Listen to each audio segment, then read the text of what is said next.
There is a bloodline so rare, so powerful, that kings, emperors, and gods have spent centuries hunting it down. Tonight we're exploring the Elder Blood, what it actually is, where it came from, and why every major power in the Witcher world will do absolutely anything to control it. Calm the whole way through, no loud noises or jumps. Like and subscribe. If you enjoy this video, I really appreciate the support. Thank you.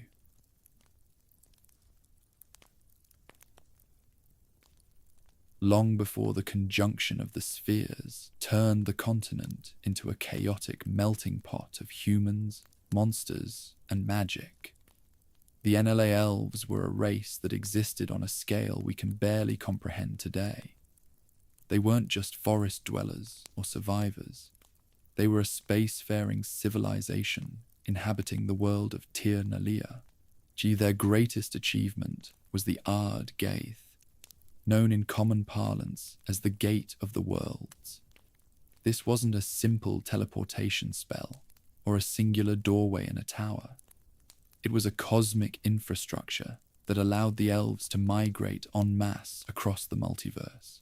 They moved through the spheres like a flood, seeking worlds that suited their aesthetic and leaving behind anything they deemed inferior. The conjunction of the spheres was a disaster for the Aen Elle, though the history books written by humans rarely see it that way. When the worlds collided and then settled, the fundamental rules of the multiverse were rewritten.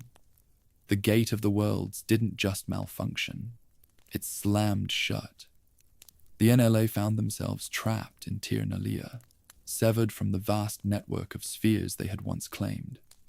They lost the ability to move their people easily between dimensions, which was a death sentence for a race that viewed the multiverse as its rightful territory. They were no longer the masters of reality, but prisoners in a world that was starting to feel the first bite of a cosmic winter. To stay relevant and maintain their empire, the elves formed the Red Riders, a cavalry unit that humans would eventually come to fear as the Wild Hunt. These riders were the only ones capable of moving between worlds, though the process was deeply flawed.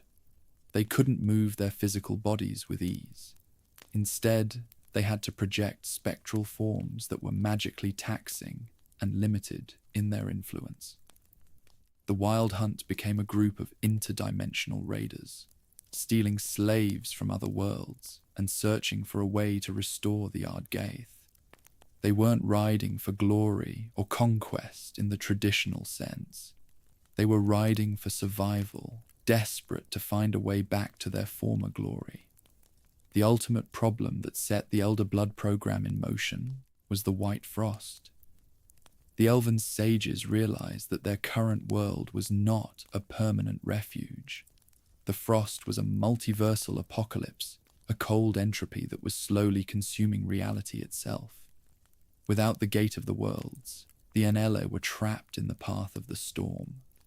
They realized that they didn't need a better spell or a bigger army. They needed a biological solution. They needed to engineer a being whose very blood could act as the key to the multiverse. Someone who could reopen the gate and lead the entire elven race to safety before the ice reached the walls of Tir Nalia. This desperation turned the elven culture toward a singular, obsessive goal. Every resource and every generation was directed toward the creation of this living gate. They stopped being a race of poets and artists and became a race of geneticists. They understood that the power they had lost couldn't be reclaimed through traditional magic. It had to be woven into the fabric of their offspring. This was the birth of the Elder Blood, a project that was fueled by the fear of extinction and the arrogant belief that the elves were the only ones entitled to survive the end of the world.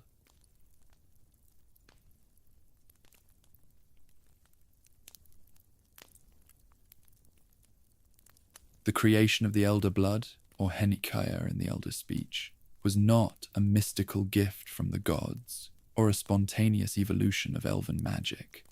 It was a directed mutation program, spearheaded by the elven sages, known as the Elven. These were not mere wizards. They were the genetic engineers of their age, men and women who understood the flow of time and space in a way that modern mages can only guess at. They spent centuries mapping out the lineages of the elven nobility, selecting specific traits and magical affinities to be bred into the next generation. It was a multi-century project that treated the elven bloodline like a piece of high-level technology to be refined and perfected. The goal of this program was to produce a being who possessed the fully manifested power of the elder blood. This individual was intended to be a living gate, someone who could navigate the spiral, the multiverse, and transport the entire elven race to a new, habitable sphere. And the sages weren't just looking for a powerful sorcerer. They were looking for a person whose biology was a map of the universe. They wanted a child who could bridge the gap between dimensions without the need for monoliths or portals.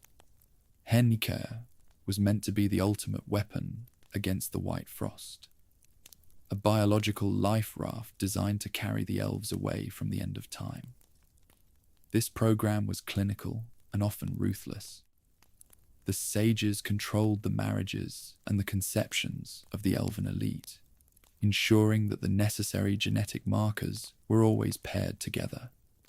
They viewed the elves not as individuals with their own desires, but as carriers of a legacy. The elder blood was a burden that was forced onto the bloodline, a genetic pressure that grew with every passing generation. It was a project defined by its long-term vision, with the sages looking hundreds of years into the future to see the fruition of their work. They were trying to build a god in a laboratory, using the blood of their own people as the raw material. The complexity of the program meant that it was vulnerable to the smallest human or elven error. The sages had to account for latent genes, recessive traits, and the unpredictability of magical resonance. They created a hierarchy of blood where some lineages were considered more pure than others based on their proximity to the desired outcome. The elder blood was the pinnacle of this hierarchy, a substance that was so concentrated and so powerful that it began to influence the very reality surrounding the carriers. It wasn't just magic, it was a fundamental law of the universe that had been trapped inside a double helix. Ultimately, the breeding program was a testament to elven arrogance. They believed they could control the very essence of chaos and time by trapping it in a biological lineage. They saw the elder blood as their property, a racial inheritance that belonged exclusively to the Aen Elle. This belief would eventually be their undoing, as they failed to realize that power on this scale cannot be contained by any cage, whether it's made of stone or DNA. The sages had spent centuries building a door, but they hadn't considered what would happen if the door decided it didn't want to be opened by them. Part 3. Ithlin's Prophecy. The overarching dread that defined the need for the elder blood was captured in the words of Aen Elle, the legendary elven healer and diviner. Her prophecy was not a vague suggestion of future events. It was a terrifyingly specific vision of a world-ending blizzard known as the White Frost. She predicted that the world would perish amidst ice and snow, and that the time of the axe and the sword would be followed by a time of the wolf's blizzard. For the people of the continent, it was a horror story to be told around a fire. For the elven sages, it was a scientific deadline that they were desperately trying to beat. The prophecy claimed that the only salvation for the world would come through the child of the elder blood. This child, a descendant of the sages' program, would have the power to stop the end from coming. However, the true danger of Ithlin's words lay in their ambiguity. It was never clear if the child would save the world by destroying the White Frost itself, or by opening the gate of the worlds and leading the chosen few away to a new reality, while the old one froze to death. This ambiguity made Ciri a messianic figure for some, and a harbinger of doom for others. Depending on who was reading the prophecy, she was either the savior of the multiverse or the final nail in its coffin. For the Aen Elle, the prophecy was a mandate for control. They believed that because they had created the bloodline, they were the only ones entitled to decide how the prophecy was fulfilled. They didn't want a hero who would save everyone. They wanted a tool that would save them. This interpretation turned the Elder Blood into a political asset of the highest order. Every faction that knew of the prophecy began to circle the bloodline, looking for a way to use the child for their own ends. Van Ithlin had given the world a hope, but she had also given it a reason to tear itself apart in the name of salvation. The White Frost was portrayed in the prophecy as a cosmic entropy, an unstoppable force that consumed everything it touched. It wasn't a natural winter that would end with a spring. It was the end of life itself. The prophecy suggested that the Elder Blood was the only thing in existence that resonated with the same frequency as the frost, making it the only possible shield. This connection meant that the carrier of the blood would have to face the cold directly, a fate that would eventually fall on Ciri's shoulders. The prophecy was the map that guided everyone from Emhyr to Eredin, a script that everyone was trying to rewrite in their own favor. In the end, Ithlin's prophecy became a self-fulfilling cycle of violence. Because people believed that the child of the Elder Blood was the only way to survive the end, they were willing to do anything to possess her. The prophecy created the very desperation that fueled the hunt for Ciri, turning her life into a series of escapes and battles.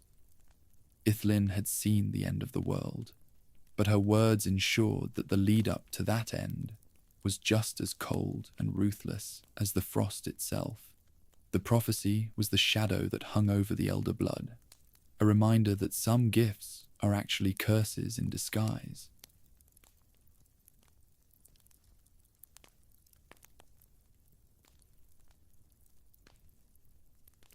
Lara Dorren was the absolute pinnacle of the Ensavern's breeding program, the realization of centuries of elven ambition. She was an elven sorceress of immense power, but her true significance lay in her genetics. She was the first individual to possess the fully manifested Elder Blood gene in its most concentrated and stable form. She was designed to be the living gate that the elves had been waiting for, the one who would finally reopen the Ardgaeth and restore the Aen Elle to their place as masters of the multiverse. To her people, she wasn't just a woman. She was a racial treasure, a biological icon of their future. Lara was betrothed to the elven sage Avalar, a union that was carefully planned by the sages to ensure that the Elder Blood remained pure and entirely under elven control. This pairing was the final step in the program, meant to produce a child who would have absolute command over time and space. Just Lara grew up in a world where her every move was monitored and her future was already written. She was surrounded by the highest levels of elven society, treated with a reverence that bordered on worship, but she was fundamentally a research subject. Her purpose was to serve as the vessel for a power that belonged to her race, not to her. Her Elder Blood was capable of things that previous generations could only dream of. She could sense the movements of the spheres and feel the weight of the White Frost as it moved through the void. She had a connection to the fundamental laws of the universe that allowed her to manipulate magic with a precision that no human could ever hope to match. But along with this power came an intense isolation. She was the only one of her kind, a being who stood at the center of the world's destiny, while everyone around her looked at her as a tool. The sages had spent centuries building her, but they hadn't considered that the heart beneath the blood might want something else. Lara Dorren represented the elven ideal of perfection. She was beautiful, intelligent, and carried the weight of her destiny with a grace that masked the growing resentment she felt toward the program. She was the bridge between the glory of the past and the survival of the future, a figure whose existence was meant to solve every problem the Aen Elle faced. But Lara was more than a genetic sequence. She was a woman who saw the coldness of the sages and the arrogance of her people, and she began to look for something that the breeding program hadn't accounted for, a choice that was entirely her own. The tragedy of Lara Dorren is that she was the perfect success of a program that didn't understand human or elven nature. She had the power to move between worlds, but she found that she couldn't move out from under the shadow of her own heritage. Her betrothal to Avalar was a cage of duty that she eventually decided to break. By the time she met the human mage, Cregennan, Lara was already looking for a way to escape the living gate she had been built to be. She was the pinnacle of elven science, but she was about to become the catalyst for its greatest failure. Part 5. Cregennan of Lod and the choice that changed everything. The event that permanently derailed the elven breeding program was Lara Dorren's love for a human mage named Cregennan of Lod. In the eyes of the Aen Elle, this was known as the Great Betrayal. Lara, the most valuable genetic asset in the multiverse, had chosen to unite her bloodline with a human, a race that the elves viewed as primitive, short-lived, and biologically inferior. By choosing Cregennan, Lara allowed the elder blood to leak out of the controlled elven program and into the chaotic, unpredictable human gene pool. It was a decision that turned a centuries-long scientific project into a scattered, generational mystery that the sages could no longer manage. The union between Lara and Cregennan was a collision of two worlds that were already on the brink of war. Humans feared Cregennan as a traitor who was consorting with the freaks and the elder races, while the elves viewed Lara as a thief who had stolen their racial salvation.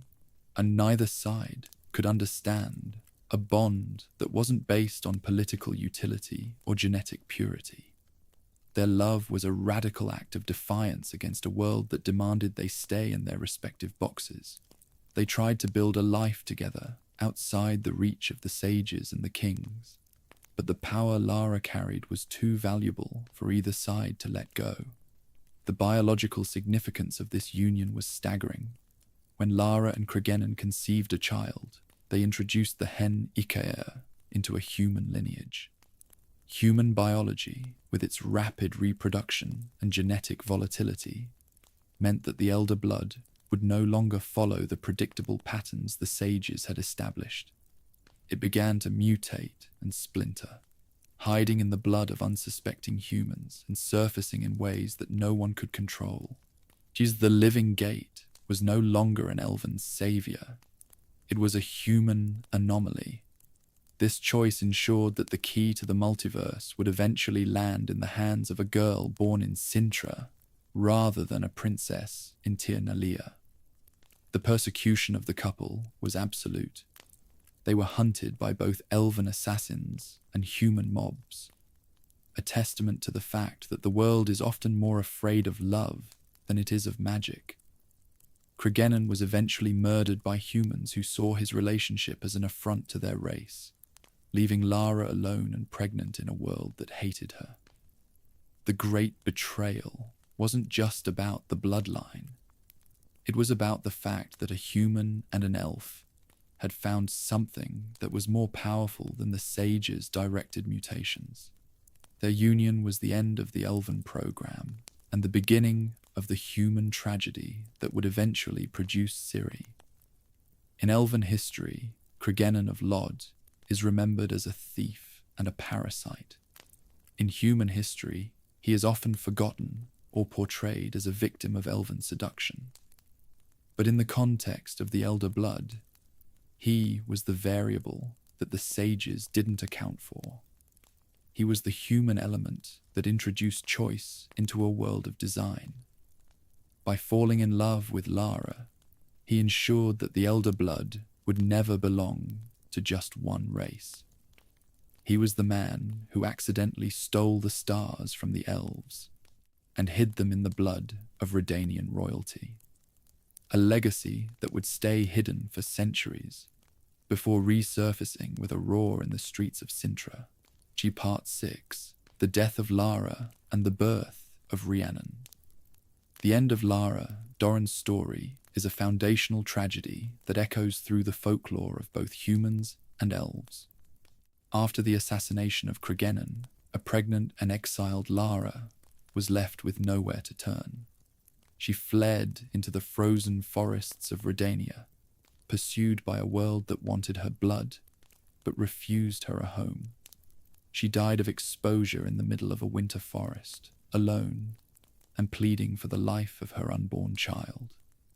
Legend says that as she lay dying, she cursed the world that had betrayed her, and where her blood hit the snow, the Fianued flowers bloomed, a rare elven blossom that only grows where the Elder Blood has been spilled.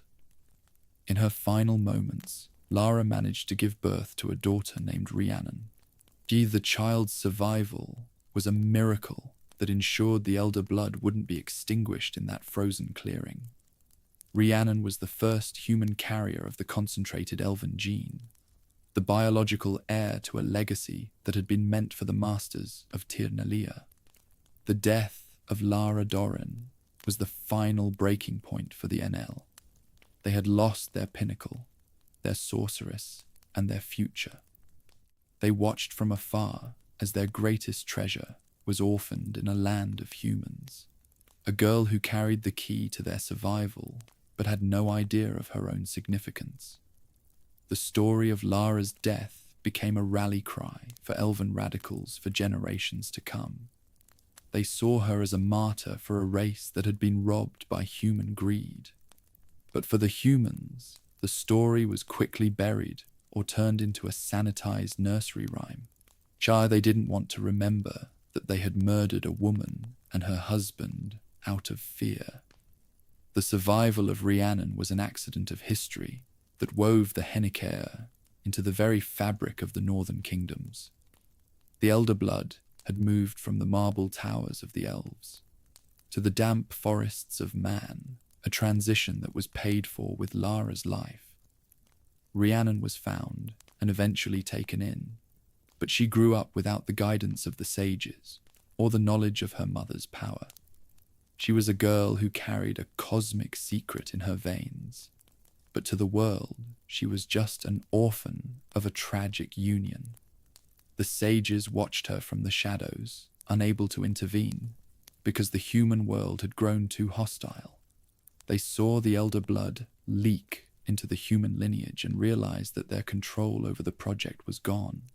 Lara's death was the moment the breeding program became a legacy of survival rather than a project of design.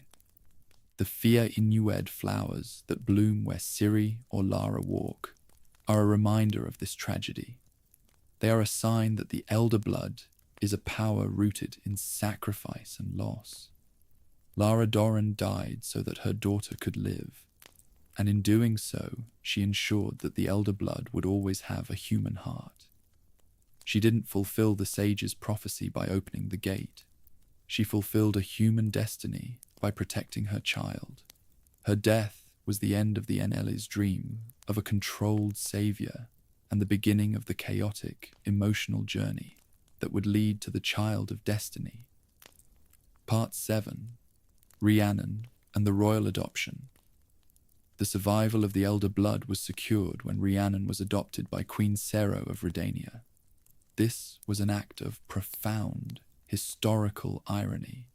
The very humans who had persecuted Lara Dorren and murdered Cregennan became the unwitting custodians of the most valuable magical inheritance in existence.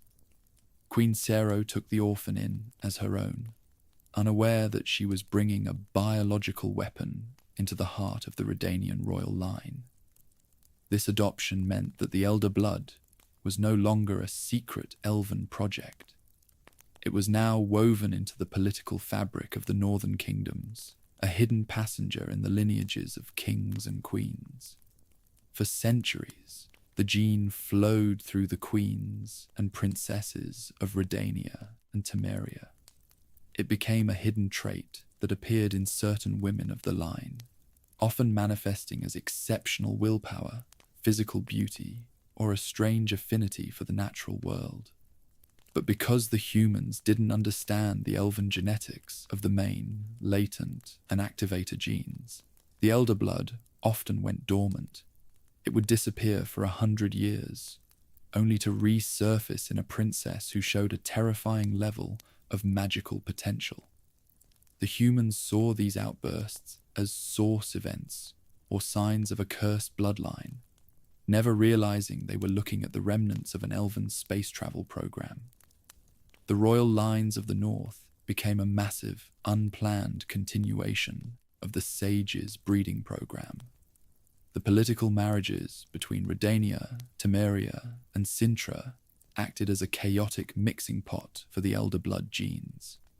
The sages in Tirnalia could only watch in frustration as their pure gene was diluted and scattered across a dozen human families. They saw the humans treating the carriers of the blood as political pawns, marrying them off for alliances or land, while the potential to save the multiverse was buried under the weight of crown and scepter. The adoption of Rhiannon was the moment the elder blood became a human problem. The irony of this situation wasn't lost on the few elven sages who remained on the continent. They saw the humans of the north as children, playing with a torch they didn't understand. The royal adoption had saved Rhiannon's life, but it had also ensured that the elder blood would be a source of conflict for generations to come. Every time a princess of the line was born, the mages of the Brotherhood and the sages of the elves would begin their calculations, trying to figure out if the gene would finally manifest. The northern royalty became the laboratory for a power that they were entirely unequipped to handle. By the time the gene reached Cintra, the elder blood was a legend that few took seriously. Queen Calanthe was a descendant of Rhiannon, carrying the latent markers that would eventually produce Pavetta and Ciri. She was the lioness of Cintra, a woman of incredible vitality who embodied the strength of the bloodline without ever knowing its true origin. The adoption had worked too well. The Henikaya had become so integrated into the human world that it was no longer recognizable as an elven creation. It was now Cintran blood, and the world was about to discover that the lions of the north carried a fire that could burn the entire multiverse. Section 3. The Gene Across Generations, Part 8. How the gene worked, main, latent, and activator. The genetics of the elder blood were far more complex than a simple hereditary trait. The elven sages had designed the Henikaya to be a multi-layered system involving 3 distinct variations of the gene: the main gene, the latent gene, and the activator. The main gene carried the actual power, the ability to manipulate time and space. The latent gene acted as a carrier, keeping the potential of the bloodline alive, even when the power wasn't active. The activator gene was the final piece of the puzzle, a secondary marker that, when paired with the latent gene through conception, would awaken the main gene in the offspring. This design was intended to allow the sages to bank the power across generations, bringing it to the surface only when they were ready. But once the bloodline entered the human population, this precision was lost. The genes began to skip generations, hiding in the blood of unremarkable royals who showed no magical ability at all. A princess might be a latent carrier for her entire life without ever knowing it, only for her daughter to marry a man who carried a hidden activator gene. The resulting child would then be born as a source of incredible power, an event that seemed spontaneous to human mages, but was actually a delayed genetic explosion. The human mages of the Brotherhood of Sorcerers spent centuries trying to track the bloodline, but they kept making errors because they didn't understand the full genetic picture. They would follow a direct line of descent and be confused when the power disappeared. Or they would be blindsided by a manifestation in a side branch of a family tree. They saw the elder blood as a curse or a gift because they lacked the elven understanding of directed mutation. They were trying to solve a puzzle with only half the pieces, unaware that the sages in Tirnalia were still laughing at their incompetence from across the void. This genetic complexity is why the Lodge of Sorceresses eventually became so obsessed with Ciri. They realized that they needed to control the pairings of every royal line to ensure the gene resurfaced in a way they could manage. They weren't interested in the girl. They were interested in the recombination of the main gene. They viewed the royalty of the North as a herd of cattle to be bred for a specific outcome. But the elder blood doesn't like to be managed.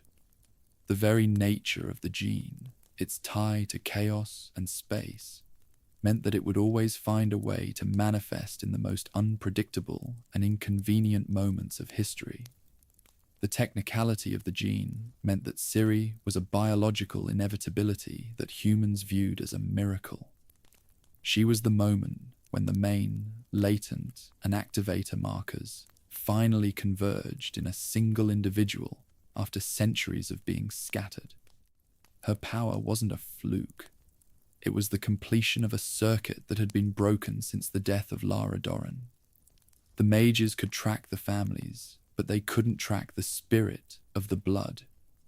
The Henikaya was a ghost that moved through the bedrooms of palaces, waiting for the right moment to turn a princess into a lady of space and time. Part 9. Falka and the Bloody Question. The rebellion of Falka was a period of absolute chaos that nearly extinguished the light of the elder blood, or at least obscured it for generations. Falka was a disinherited Redanian princess who led a bloody peasant uprising, a woman of such ferocity and cruelty that her name became a curse across the north. During her rebellion, she captured Queen Rhiannon, who was pregnant at the time.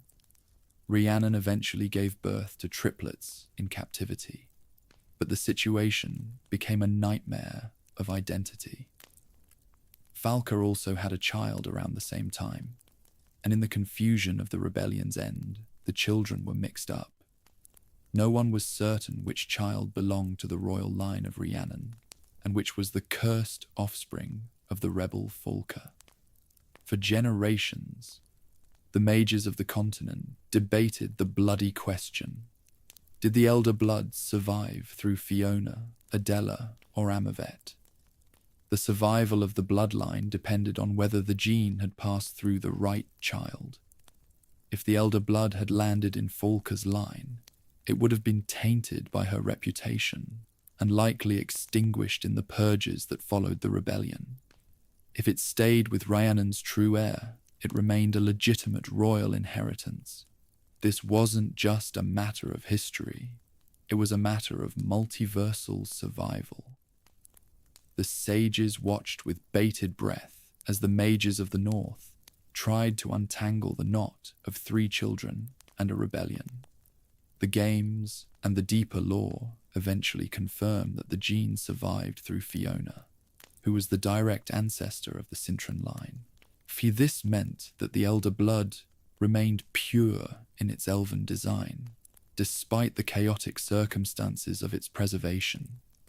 The taint of Falka was a psychological scar on the lineage, but it didn't affect the genetic reality of the Hennicure. Ciri, as a descendant of the Cintran line, was the legitimate heir to Lara Dorren's power. But the confusion caused by Falka served as a reminder of how easily a centuries-long project could be ruined by the simple, messy violence of human politics. Falka's legacy became a shadow that hung over every woman of the line. Whenever a carrier of the elder blood showed a spark of power or a flash of temper, people would whisper that the blood of Falka was resurfacing. It was a way for society to demonize the power they didn't understand. Just Ciri herself would eventually use the name Falka when she joined the Rats, embracing the darker reputation of her supposed ancestor as a way to hide from her true identity.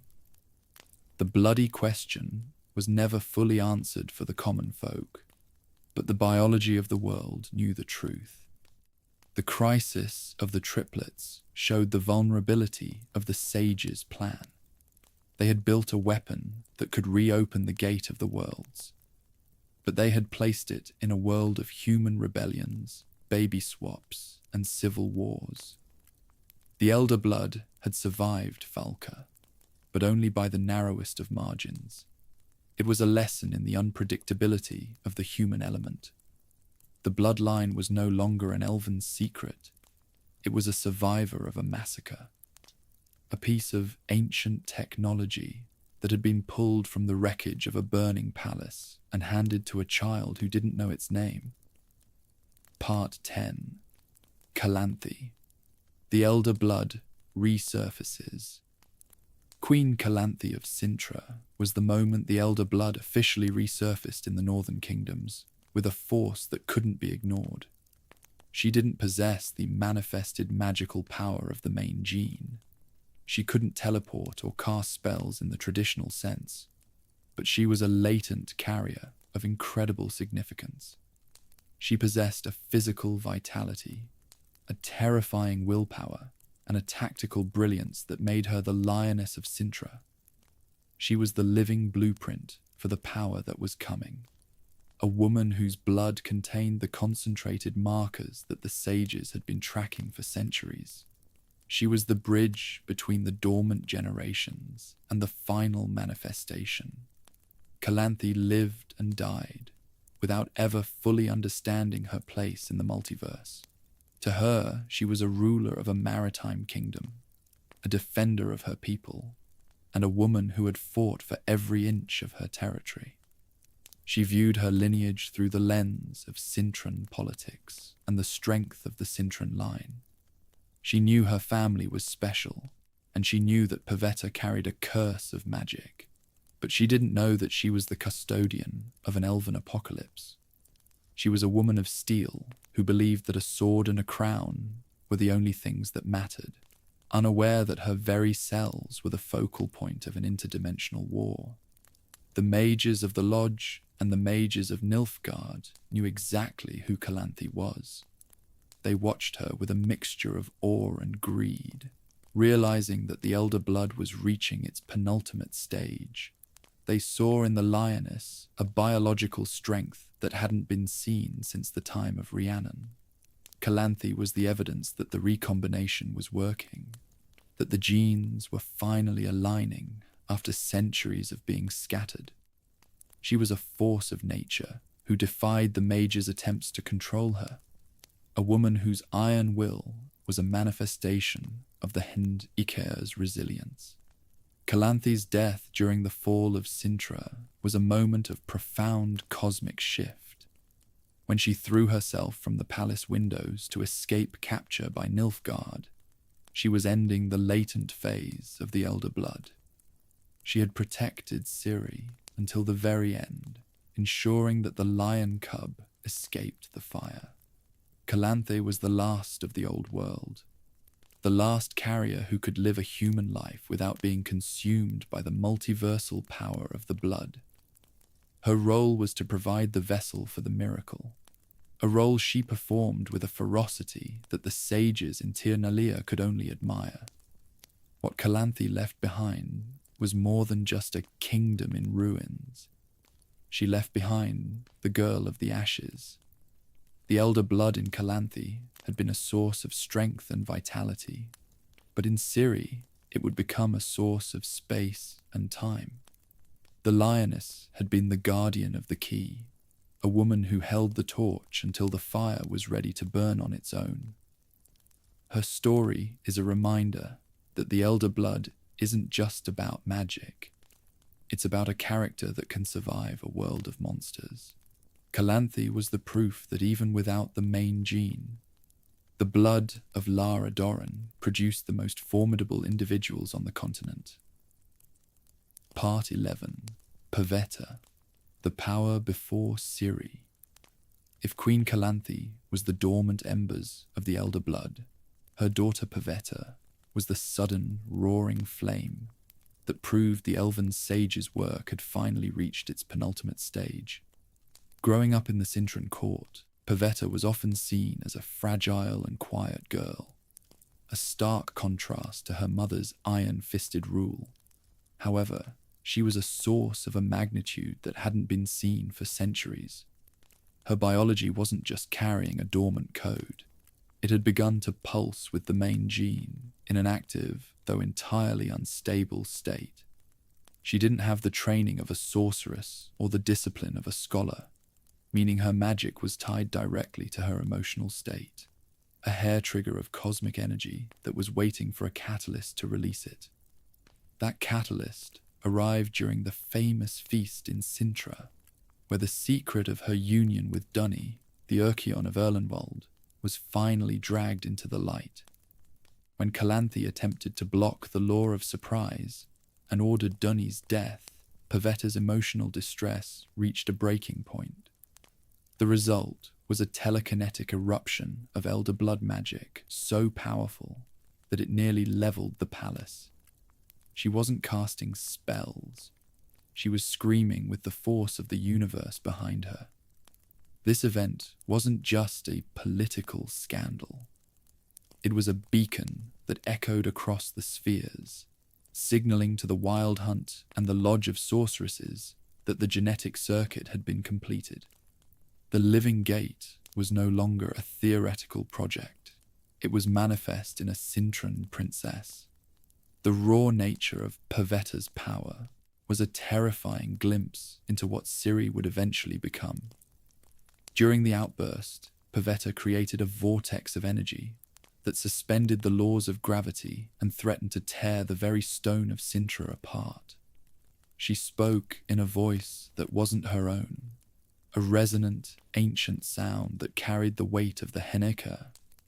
It took the combined intervention of Geralt and the druid Mousesack to dampen the eruption, proving that the elder blood was indifferent to the human structures of power around it.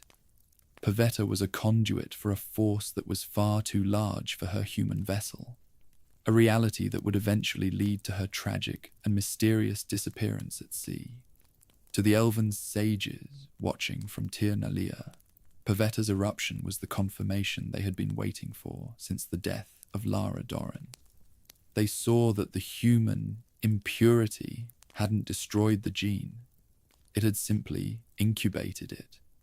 Pavetta was the evidence that the recombination of the latent and activator markers was successfully producing a manifest result. However, they also saw the danger. A human source with this much power was a bomb that could go off at any moment. They realized that the next generation, the child Pavetta was already carrying, would be the true culmination. Pavetta was the bridge, the final preparation for the arrival of the Lady of Space and Time. Pavetta's story is one of a woman consumed by the very legacy she was born to carry. She was never treated as an individual, but as a vessel for a destiny she couldn't control. Her power was a curse that robbed her of a normal life and turned her into a target for every ambitious mage on the continent. When she and Junie were lost in the storm off the Sedna Abyss, the world assumed the bloodline had perished with them. They didn't realize that the elder blood had already been passed to the small girl left behind in Calanthe's care. Pavetta had fulfilled her biological role, leaving Ciri as the last and most powerful representative of a program that had spanned 1,000 years. Section 4. Ciri and the Elder Blood, Part 12. What Ciri inherited. When the Elder Blood finally manifested in Ciri, it didn't just produce another powerful source. It created the Lady of Space and Time. Her inheritance was the absolute completion of the Ensevern's vision, but with a human adaptability that made her far more dangerous than the elves had ever intended. Ciri possesses the ability to blink, a short-range teleportation that allows her to flicker through a battlefield like a ghost. Unlike the teleportation used by sorceresses, which requires a taxing manipulation of the elements and a stable portal, Ciri's movement is a fundamental part of her biology. She isn't moving through space. She is momentarily stepping outside of it, a feat of physical mastery that allows her to bypass any defense. Beyond the tactical advantages of the blink, Ciri's blood gives her command over the spiral, the vast network of dimensions that make up the multiverse. She can jump between entire spheres, traversing the void between worlds as easily as a normal person crosses a room. This ability is what truly sets her apart from every other being in existence. While the Aen Elle require the massive energy of the Ardgaith, or the spectral projection of the Wild Hunt to move, Ciri carries the gate inside her marrow. She is a self-contained interdimensional travel system, a biological anomaly that can move herself and others through time and space, without the need for monoliths, portals, or elven technology. The temporal aspect of her power is perhaps the most unsettling. Ciri isn't just moving through space. She is moving through the timeline of reality itself. She has the potential to see the past and the future, to step into worlds that haven't been born yet, and revisit those that died eons ago. This is why she is the focal point of Ithlinne's prophecy. Her blood is the only substance in the universe that resonates at the same frequency as the white frost, giving her the unique capacity to face the entropy of the multiverse. She isn't just a magic user. She is a cosmic function, a being whose very existence is a bridge between the beginning and the end of all things. However, this inheritance is also a profound biological burden. Every jump and every blink puts an immense strain on her nervous system, a physical cost that keeps her in a state of perpetual exhaustion when her powers are pushed to the limit. Her magic is raw, meaning it doesn't rely on the structured spells or incantations of the lodge. It reacts to her emotions and her survival instincts, often triggering when she is in the most danger. This makes her unpredictable, even to herself. She is a goddess in terms of potential, but she is still a human girl in terms of her vulnerability. The sages designed a weapon, but they ended up with a person who has to live with the weight of the universe inside her cells. In the context of the games, this inheritance is why Ciri is the ultimate prize. She can go where no one else can follow and see what no one else can understand. She is the only being who can truly save the world from the white frost, not by casting a spell, but by being the anchor that holds reality together. What she inherited from Lara Dorren wasn't just a title or a kingdom. It was the ability to rewrite the rules of existence. She is the culmination of 1,000 years of breeding, a girl whose blood is the most valuable substance in the multiverse, and whose choices will eventually decide whether the stars continue to burn or the ice finally wins. Part 13. The first manifestation. The first signs that Ciri had inherited the full weight of the Elder Blood didn't appear as grand displays of teleportation. They appeared as terrifying, uncontrollable trances and prophecies during her training at Kaer Morhen. While she was struggling with the physical demands of the Wolf School, Her biology was already beginning to leak the cosmic energy of the Henikea. She would fall into deep, catatonic states where her voice would change, becoming cold, ancient, and resonant. In these moments, she would speak in the elder speech, spouting prophecies about the end of the world, the deaths of her friends, and the arrival of the wild hunt. It was a clear signal that the living gate inside her was starting to creak open. These early manifestations were often referred to as weather magic by the witches and the mages who witnessed them. The power was raw, environmental, and entirely indifferent to Ciri's conscious will. When she was in a trance, the air around her would grow cold, the wind would howl through the keep, and the very fabric of reality seemed to thin. It was a terrifying experience for the witches, men who were used to fighting monsters they could see and kill.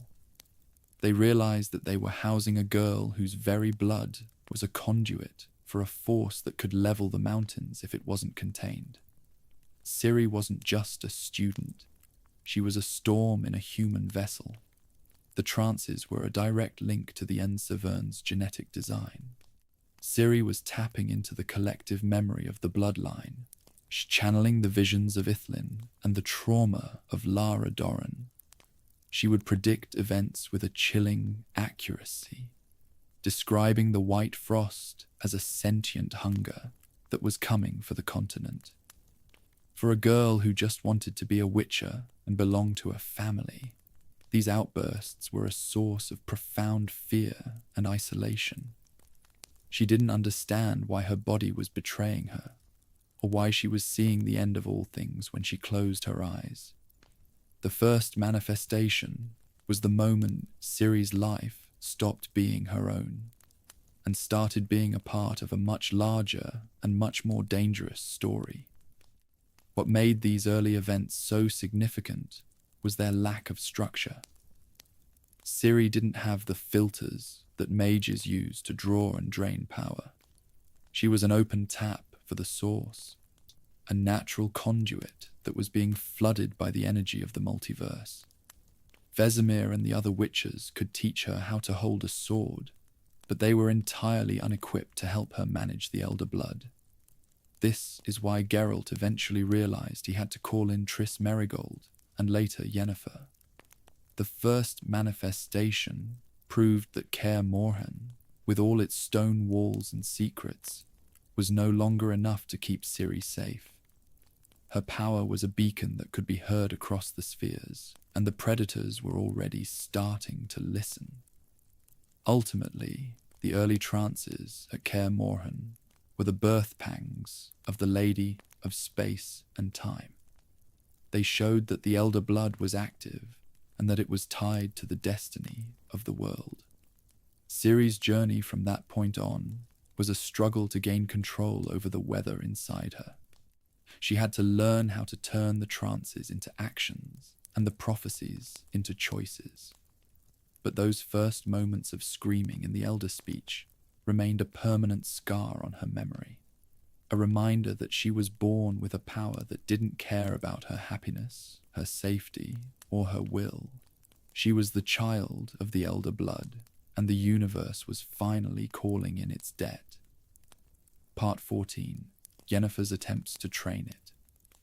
When Yennefer of Vengerberg took over Ciri's education at the Temple of Melitele, she realized almost immediately that she wasn't dealing with a standard apprentice.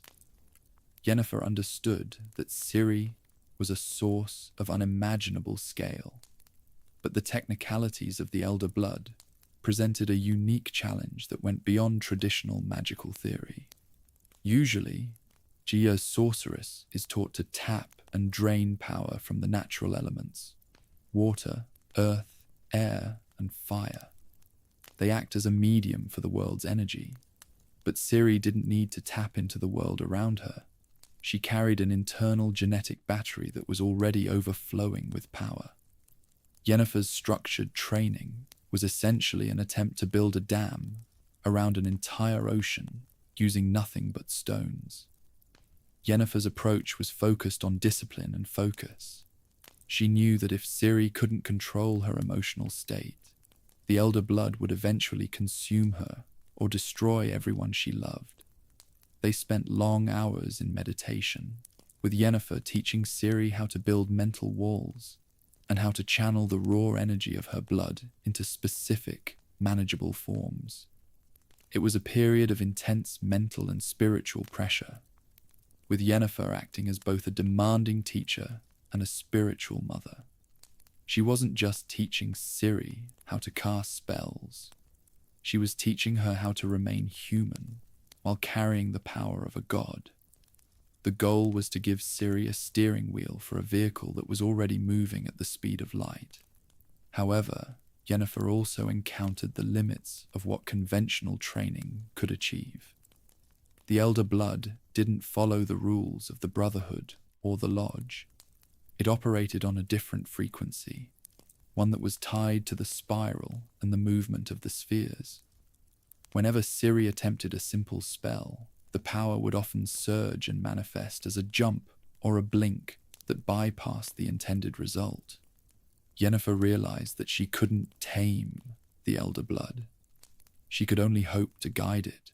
The specific tension of their relationship came from this reality. A teacher who believed power should be a tool of the will, and a student whose power was a fundamental law of her biology that often acted on its own. One of the most significant lessons Yennefer taught Ciri was the cost of drawing from fire. During their time together, Yennefer warned her that fire magic was a corrupting, all-consuming force that would take everything and give nothing back. This was a crucial piece of training that would eventually save Ciri's life and then haunt her in the Korath Desert. Yennefer wanted Ciri to understand that power wasn't just about what you could do. It was about what you were willing to sacrifice. She tried to give Ciri a moral and ethical framework for the Elder Blood.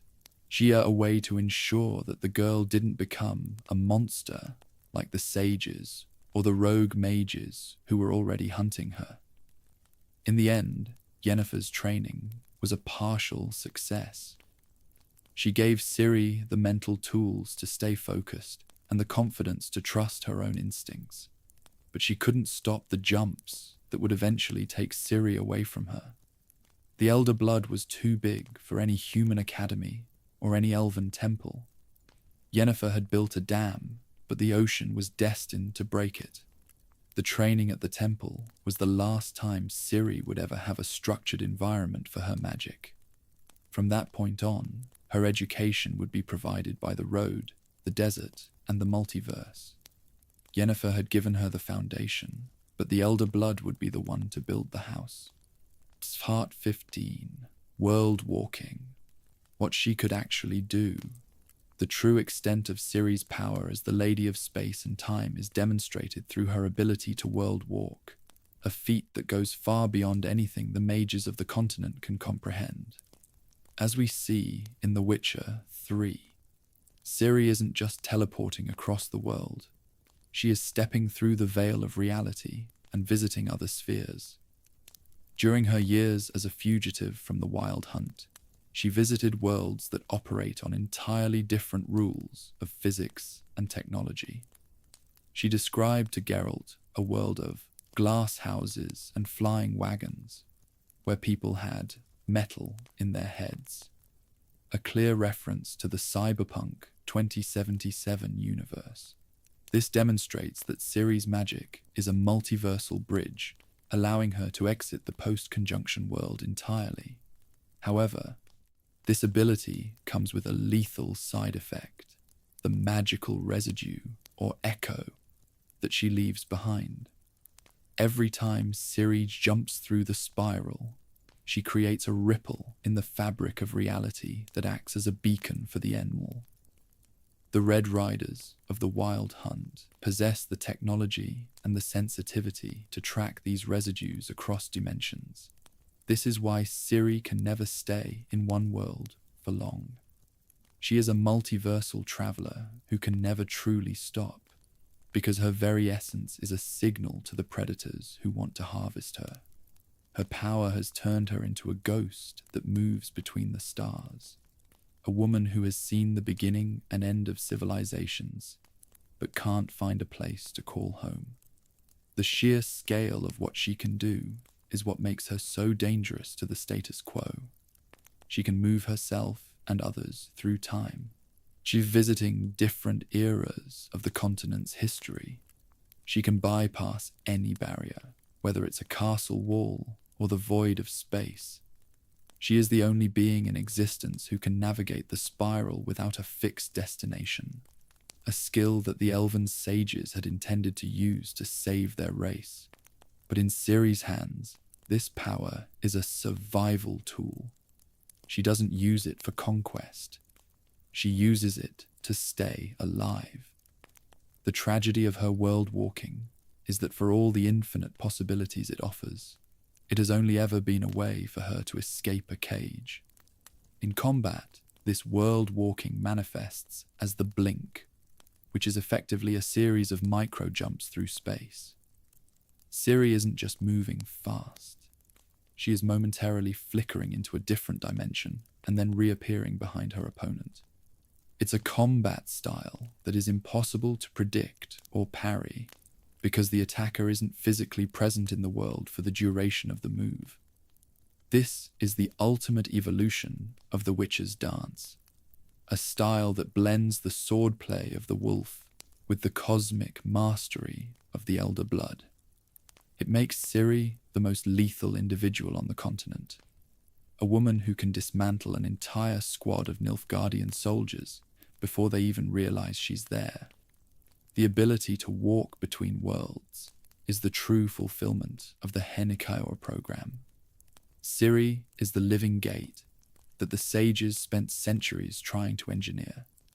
She is the bridge between Tir Nalia and the continent, between the past and the future. But the lore raises a haunting question. Can someone with this much power ever truly be free? As long as she can walk between worlds, there will always be people, elves, mages, and emperors who want to own the legs that do the walking. Her power is the ultimate freedom, but it is also the ultimate prison, a reality that Ciri has to face every time she steps into the light of a new sun. Section 5. Everyone Who Wanted It. Part 16. Eredin and the Aen Elle. Taking back what was theirs. To Eredin, Breac Glass, and the Aen Elle elves of Tir Nalia, Ciri isn't a person with a story. She is stolen elven technology. They view the Elder Blood as their rightful racial inheritance, a project that was illicitly leaked into the human gene pool by the great betrayal of Lara Dorren.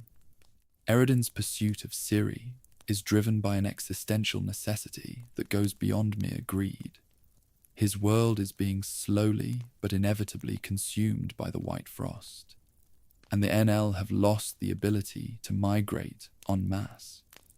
They need Ciri's blood to reopen the gate of the worlds so they can evacuate their entire race to a new, habitable sphere. To Eredin, Ciri is a biological life raft, and he is determined to repossess it at any cost. The Aen Elle's claim is rooted in a centuries-old sense of entitlement. They believe that because their sages engineered the gene, they are the only ones who have the right to use it. They look at the humans of the continent as primitive, short-lived vermin who have squandered the gift of the Henikaor on petty wars and royal successions. Eredin doesn't want to kill Ciri.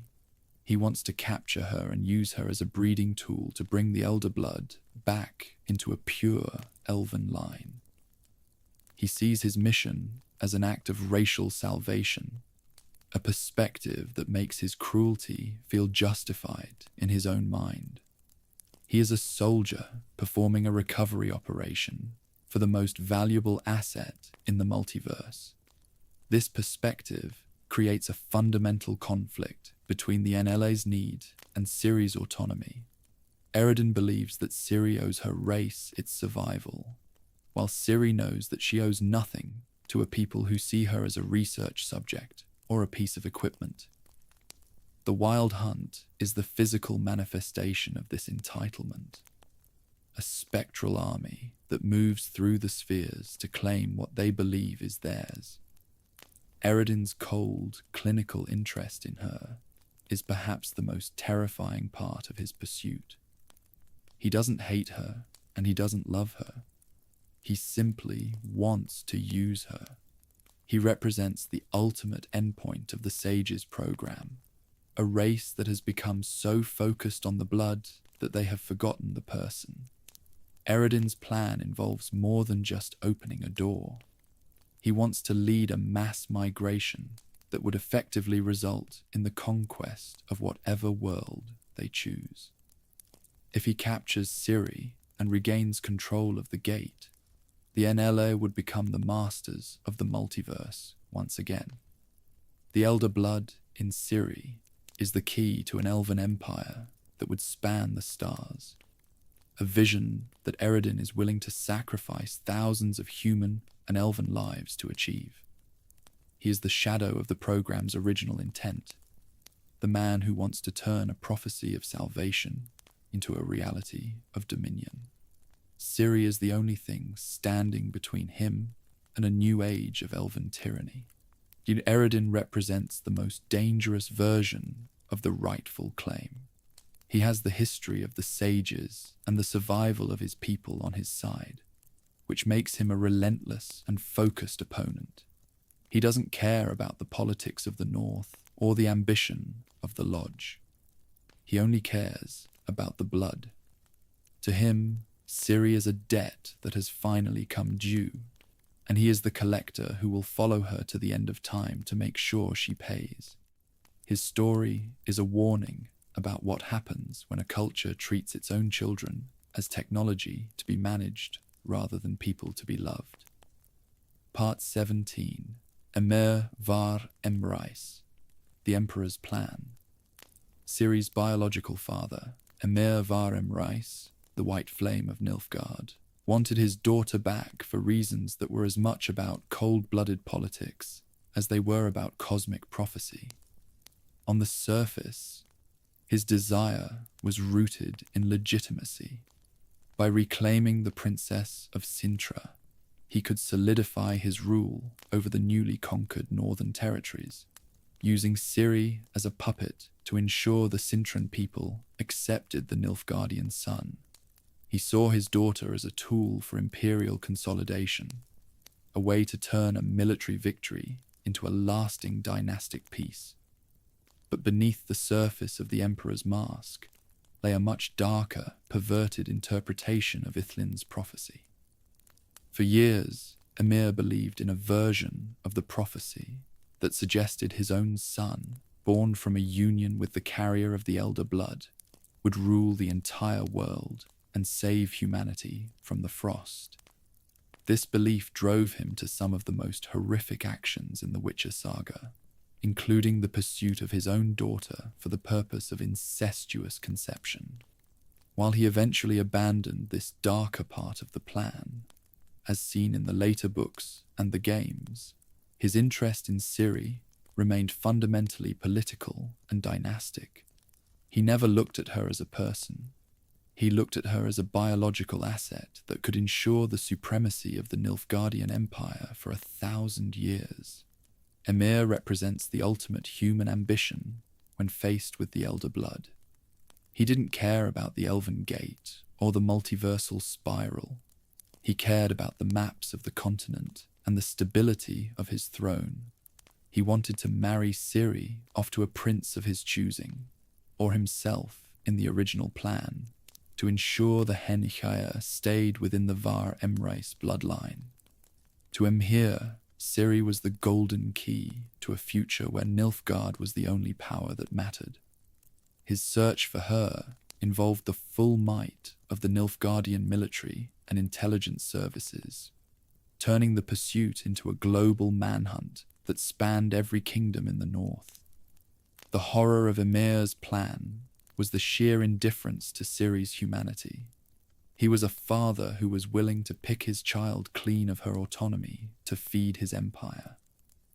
Even when he moved away from the more monstrous parts of the prophecy, his offer to Ciri was still a cage, the throne of Nilfgaard.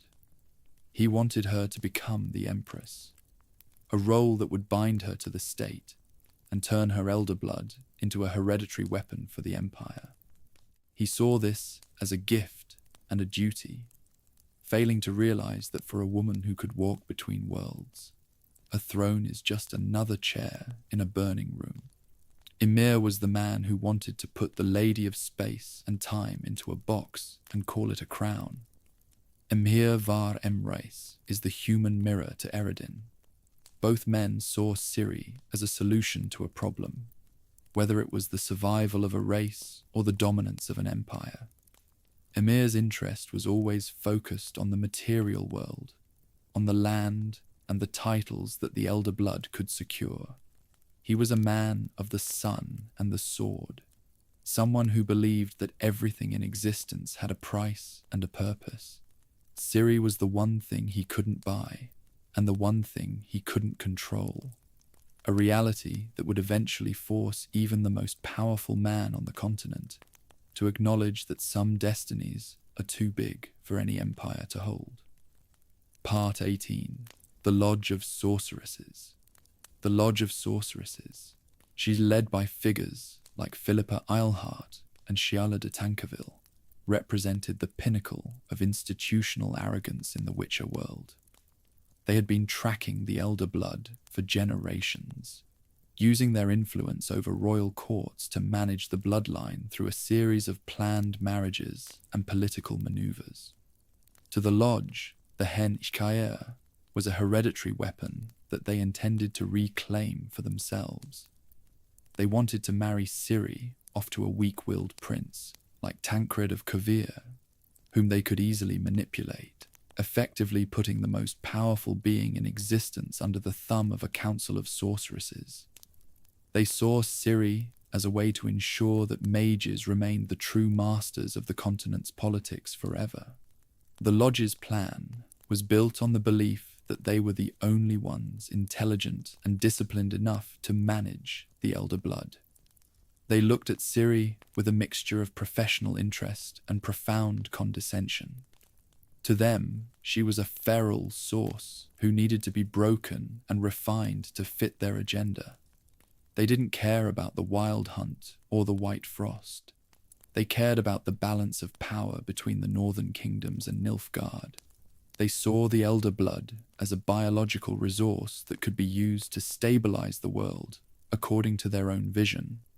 Their arrogance was so absolute that they failed to realize they were trying to control a power that had already destroyed the Brotherhood of Mages and shattered the Elven Empire.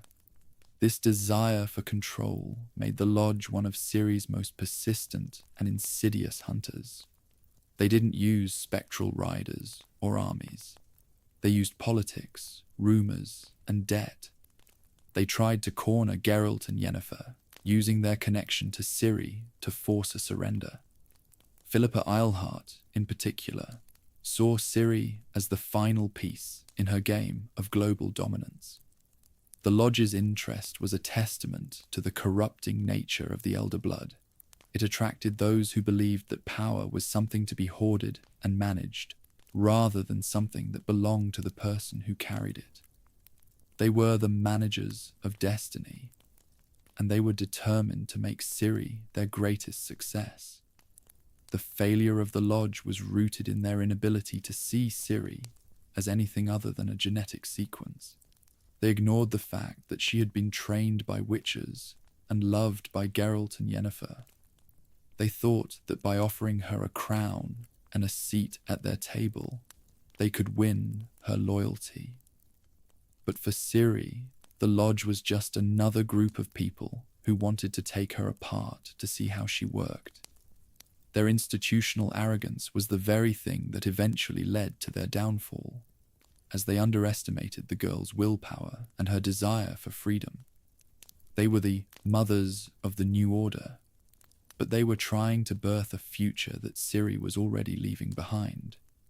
The Lodge of Sorceresses is a warning about the dangers of specialized knowledge. They knew more about the elder blood than almost anyone else, but they understood the person carrying it the least. They were so focused on the potential of the gene that they ignored the reality of the girl. To them, Ciri was a project to be completed, a role to be filled, and a power to be contained. They were the ones who wanted to turn the Lady of Space and Time into a puppet queen, a goal that was as doomed as it was ambitious. The Lodge's story is a reminder that in the Witcher world, trying to control destiny is the fastest way to become its victim. Part 19. Avallac'h, the most complicated claim. Avallac'h, the elven sage known as Crevan Espane, Ayep Kauman Macha, represents the most complex and morally ambiguous claim on the Elder Blood. He was the man who had been betrothed to Lara Dorren, the one who was supposed to be the father of the savior the sages had planned. His interest in Ciri was a mixture of centuries-old guilt, scientific obsession, and a genuine, though cold, mentorship. He spent years acting as Ciri's protector, teaching her how to manage the Elder Blood and guiding her through the multiverse. But the question the games never fully answer is whether he cared for Ciri as a person, or whether she was always primarily a research subject and a way to correct the human impurities in Lara's bloodline. Avallac'h's relationship with Ciri was defined by the shadow of the woman he had lost. He saw in Ciri the echoes of Lara Dorren, a resemblance that he found both fascinating and offensive. He spent much of his time with her trying to fix the results of the human union, treating her biology as a puzzle that needed to be solved. He was the one who understood the Elder Blood better than anyone else. But his perspective was skewed by his elven superiority and his loyalty to the Ensavern's original vision. He was a man who had been waiting for 1,000 years to see his life's work come to fruition, and Ciri was the only evidence he had left. This ambiguity made him a deeply unsettling ally. While he saved Ciri from Eredin and helped her prepare for the White Frost, he also maintained a secret laboratory in Skellige, where he studied the Elder Blood and the history of Lara's descendants. Geralt's discovery of this lab revealed that Avallac'h was still obsessed with the purity of the bloodline, suggesting that his care for Ciri was inseparable from his desire to see the breeding program succeed. He was the cold mentor, a man who would save your life but would never stop analyzing your cells. He was the only one who didn't want to use Ciri for a throne or a world-jumping boat, but his goals were perhaps even more impersonal. Despite his coldness, Avallac'h was the only one who provided Ciri with the specific knowledge she needed to survive the White Frost. He was the bridge between the elven science of the past and the human necessity of the present. He realized that only Ciri's power could quench the entropy, and he prepared her for that final sacrifice with a clinical dedication. Whether this was an act of genuine selflessness or a final attempt to fulfill Ithlin's prophecy is left to the player's interpretation. He was the man who had lost his bride to a human, and he spent the rest of his life ensuring that the result of that union was the only thing that could save his race. Ultimately, Avallac'h is the ghost of the Elder Blood program. He is the reminder of what was lost and what was gained when Lara Dorren made her choice. He is the most complicated figure in Ciri's life, a man who gave her the tools to save the world while never truly accepting her for who she was. His claim on her was the claim of a scientist on his most successful experiment. He was the one who saw the Lady of Space and Time not as a hero or a daughter, but as a biological miracle that justified 1,000 years of waiting. His story is the final layer of the Elder Blood lore, a reminder that some connections are so old and so deep that they can never be fully understood. Part 20. Vilgefortz, and pure ambition. If the Aen Elle wanted the elder blood for survival, and the Lodge wanted it for politics, the rogue mage Vilgefortz of Roggeveen wanted it for pure, unchecked ambition. He represented the ultimate consumer of the bloodline, a man who didn't care about prophecies, the elven history, or the survival of the multiverse. He simply recognized that Ciri's blood was the most powerful substance in existence, and he wanted to extract it. Vilgefortz's plan was to literally harvest Ciri's bone marrow and placenta to gain godlike power for himself, a process that would have resulted in her death. He was the shadow of human greed, a predator who saw the Lady of Space and Time as a biological battery to be drained. Vilgefortz was the most dangerous human opponent the bloodline ever faced. He was a sorcerer of immense power who had dismantled the Brotherhood of Mages and beaten Geralt of Rivia into a pulp. He didn't have an ideology or a cause. He had a hunger for dominance.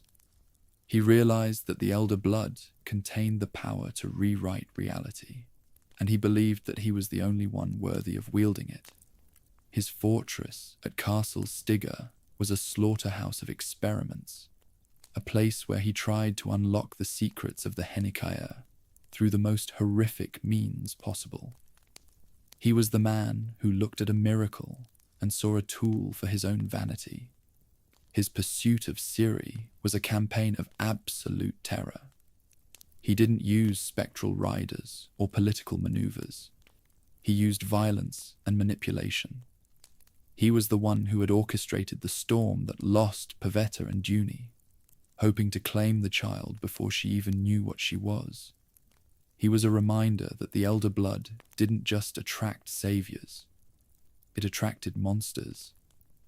Vilgefortz's story is a warning about what happens when absolute power meets absolute narcissism. He didn't want to save the world from the frost. He wanted to be the one who decided whether the world got to exist at all. He was the ultimate endpoint of the source phenomenon, a man who had lost his humanity in the pursuit of the divine. The threat of Vilgefortz was what finally forced Geralt, Yennefer, and Ciri to stand together. He was the common enemy who proved that the Elder Blood was a death sentence as long as people like him existed. His defeat at the hands of the family was a moment of profound significance. It was the rejection of the idea that power can be taken by force and harvested like a crop. Vilgefortz was the one who tried to strip the Elder Blood of its mystery and turn it into a chemical formula. He was the man who thought he could own the Lady of Space and Time, and he paid for that arrogance with his life. Vilgefortz is the final testament to why the Elder Blood must be protected. He showed that as long as the Henicaya exists, there will always be those who want to tear it apart to see how it works. He was the pinnacle of human magical ambition, a man who had mastered the elements and still wanted the stars.